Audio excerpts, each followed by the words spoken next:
Landbrugspakken betyder heldigvis mere gødning, og det har vi virkelig meget brug for. Her er vi i en hvedemark, hvor vi har forsøg med tilførsel af gødning samtidig med såning om efteråret, placering. Og det vi kan se herude i den her parcel, hvor der ingenting er placeret i efteråret, det er en halvskidt udvikling af planterne. Rodnettet har haft svært ved at komme i gang i efteråret, og det er nogle sølle planter, der ikke har busket sig særlig godt. Jorden har simpelthen været fuldstændig tom, da det er blevet sået i september måned. Det her det er sået i slutningen af september sidste år.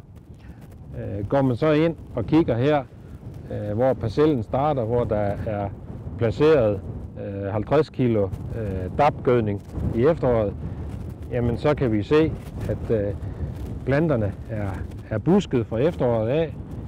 Rodudviklingen er væsentligt større, og når man kigger på plantebestanden, jamen så er den blevet helt anderledes optimal. Og det er jo altså helt klart et bevis på, at vi er kommet så langt ned i vores kvælstofniveau på arealerne, at der er simpelthen ikke engang kvælstof nok i jorden til, at vi kan få etableret en ordentlig vintersæd om efteråret, hvis ikke vi giver den noget at starte på.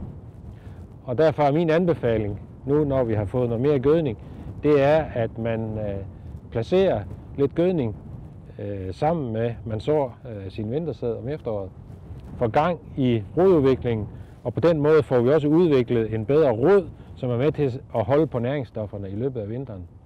Så det er altså en win-win situation, og lige at få startet planterne godt og effektivt, udviklet rødderne, så de kommer langt ned og holder på næringsstofferne. Og samtidig så får vi nogle veletablerede marker her om foråret, hvor de skal til at gro.